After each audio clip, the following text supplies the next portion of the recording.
Seigneur soit avec vous.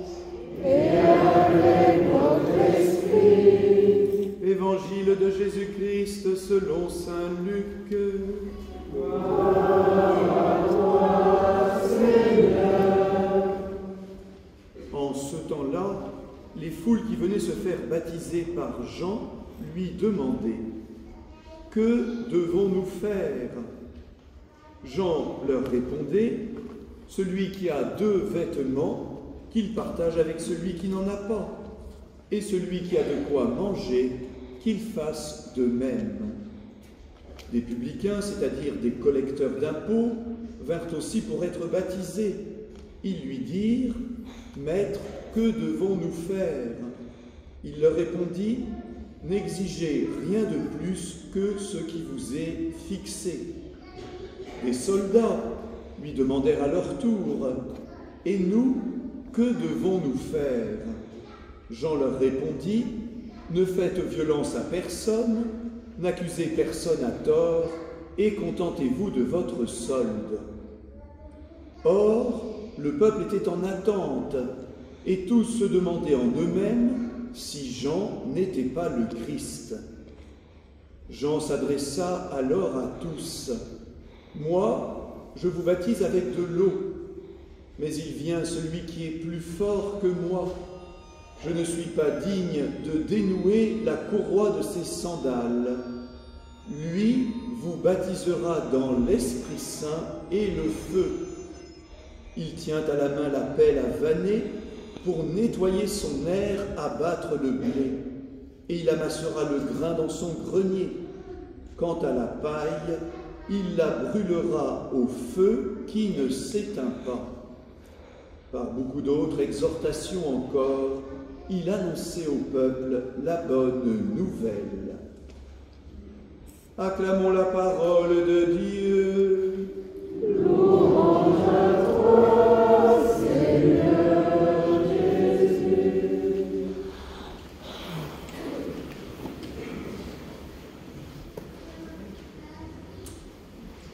Alors, vous avez compté? Est-ce que la jeunesse a compté le nombre de mots « joie » dans la première lecture et la deuxième lecture? Et la réponse est 5. Et encore, c'est de la triche parce qu'il y a plusieurs fois le mot « se réjouir », c'est exactement pareil.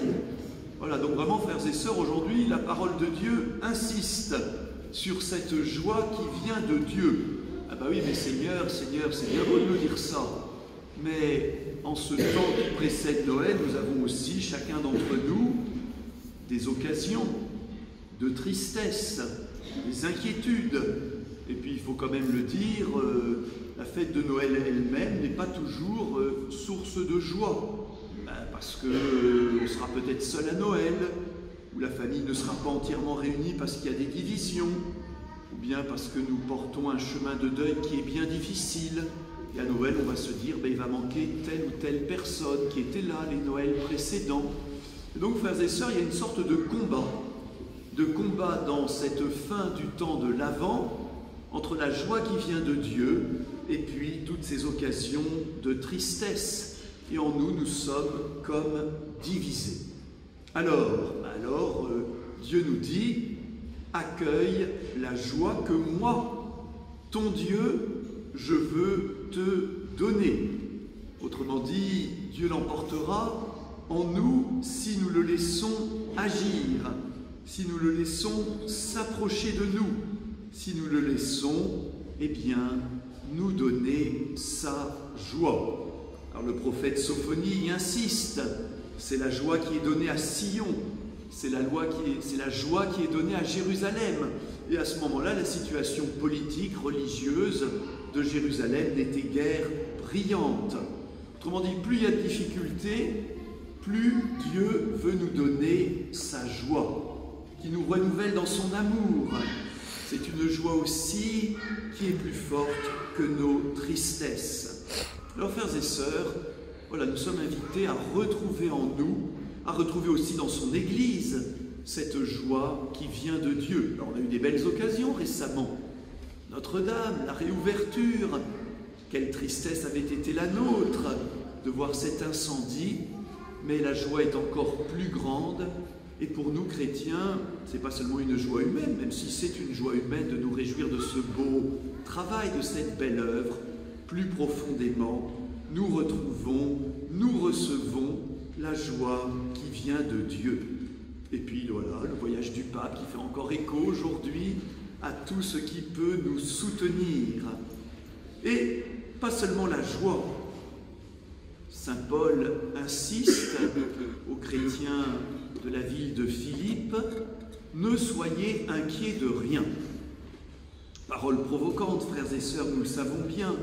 Nous avons tellement d'inquiétudes. Et parfois, nous nous inquiétons de nos inquiétudes. Alors, il y a des personnes qui aiment à compter leurs inquiétudes. Alors, ceci, cela, on en trouve toujours de nouvelles. Elles sont bien réelles. Et justement, frères et sœurs, comme elles sont bien réelles, Paul nous dit, ne soyez inquiets de rien. C'est-à-dire, non pas faites comme s'il n'y avait pas d'inquiétude dans votre vie, mais ne vous laissez pas submerger, dépasser, engloutir dans ces inquiétudes. Et alors, face à ces inquiétudes, il nous donne ce conseil chrétien fondamental, prier et supplier en rendant grâce. Autrement dit, pas forcément d'abord une prière face à nos inquiétudes, mais frères et sœurs, d'abord une prière pour retrouver la joie d'être chrétien, rendre grâce, remercier. L'an dernier, sur la paroisse, on avait proposé pendant le temps du carême le parcours gratitude. Apprendre à rendre grâce à Dieu en toutes circonstances et surtout face aux difficultés, aux inquiétudes, aux peines, au deuil, c'est-à-dire au fond revenir en nous pour retrouver chaque jour un motif à dire merci à Dieu, même dans les pires des situations, même dans la tristesse la plus profonde. Merci Seigneur parce que je suis en vie et merci Seigneur parce que tu m'aimes et que tu continues de me donner une joie plus souterraine, plus profonde que toutes ces peines, que toutes ces inquiétudes qui s'accumulent en moi. Alors frères et sœurs, la parole de Dieu aujourd'hui nous invite, première chose, à accueillir la joie qui vient de Dieu, à la retrouver. Elle est en nous. Elle est en nous. Ce trésor est en nous, mais il nous faut recreuser à nouveau jusqu'à cette source. Et puis, deuxième enseignement de la parole de Dieu aujourd'hui, agir. Agir avec justice. Que devons-nous faire? Demandent les foules, demandent les collecteurs d'impôts, demandent les soldats qui viennent voir Jean-Baptiste parce qu'ils sont dans l'attente du Messie. Au fond, ils sont déjà dans notre attente, l'attente du Messie qui vient. Alors, la réponse de Jean-Baptiste peut nous paraître décevante. Pourquoi? Parce qu'elle est en fait toute simple. Tu as de quoi partager? Partage. Tu es collecteur d'impôts? Ne demande que l'impôt qui est dû. Ça veut dire ne te sers pas. Tu es soldat? Contente-toi de ta solde et ne va pas faire subir aux autres une violence injuste. Autrement dit, frères et sœurs, nous préparer à Noël, ne cherchons pas midi à 14h. Partageons ce que nous pouvons. Bon, la paroisse propose une collecte de l'Avent pour les étudiants. On aurait pu choisir une autre catégorie, mais à Bagneux, il y a beaucoup d'étudiants. Et à Bagneux, il y a beaucoup d'étudiants en galère et en précarité alimentaire. Je n'oublie pas, frères et sœurs, que beaucoup dans notre assemblée ont des fins de mois très difficiles. Mais voilà, on a choisi les étudiants parce qu'il y a aussi des étudiants de notre paroisse qui ont décidé d'être solidaires avec eux. Donc on propose une collecte alimentaire. J'achète 1 kilo de sucre, si je peux, j'achète un autre kilo de sucre que j'apporte pour cette collecte et on distribuera tout ça après les vacances en direct. Voilà, une possibilité parmi bien d'autres d'un partage simple et direct. Tu as dans ta penderie beaucoup de vêtements chauds, en fait la moitié tu n'utiliseras plus jamais. C'est peut-être le moment d'aller le donner à la Croix-Rouge de Bagneux qui collecte des vêtements et qui les redistribue en direct. Chacun de nous trouvera bien dans ce temps qui précède Noël ce petit geste de partage direct et concret à laquelle la parole de Dieu nous invite. Et puis, fais bien ce que tu as à faire. Tu es soldat, sois juste. Tu es collecteur d'impôts, sois juste. Dans ton métier, dans ta retraite, dans tes engagements, dans ta famille, fais bien ce que tu as à faire. Fais-le avec amour, fais-le avec joie, fais-le sans récriminer, y compris peut-être ces fameuses courses de Noël, qui parfois... Mais si j'en retrouve le sens profond, je fais ça pour ma famille, je fais ça pour un moment de fête profond, eh ben, on y va. Voilà, et on ne traînera pas les pieds, on se dira, oh là là, encore. Voilà, retrouve dans ce que tu as à faire, dans tous tes devoirs d'État, comme on disait avant, eh bien, tout simplement, de bien faire ce que nous avons à faire, c'est-à-dire au fond, d'être juste. Et c'est ainsi que tu prépareras aussi ton cœur à Noël.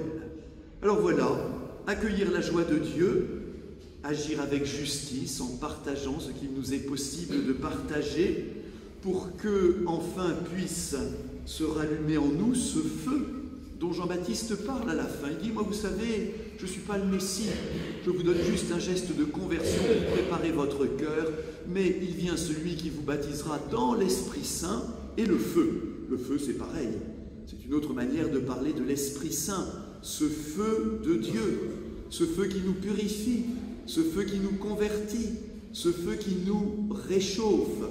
Alors n'oublions pas, frères et sœurs, cette purification bienveillante de Dieu. Concrètement, nous sommes invités à trouver un moment pour aller nous confesser, un moment pour être purifiés par le pardon de Dieu. Ça nous fera tellement de bien d'avoir un cœur pur pour fêter avec joie Noël. Et puis ce feu, eh ben, c'est à nouveau l'amour de Dieu. C'est à nouveau ce trésor qui est en nous.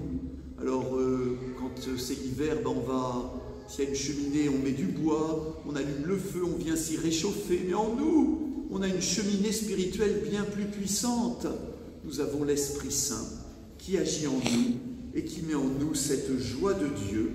Alors, n'oublions pas d'aller nous réchauffer auprès de cet Esprit qui habite en nous, pour ainsi, frères et sœurs, avec la grâce de Dieu, retrouver une joie plus profonde que notre tristesse, et ainsi nous préparer vraiment à la joie de Noël. Amen.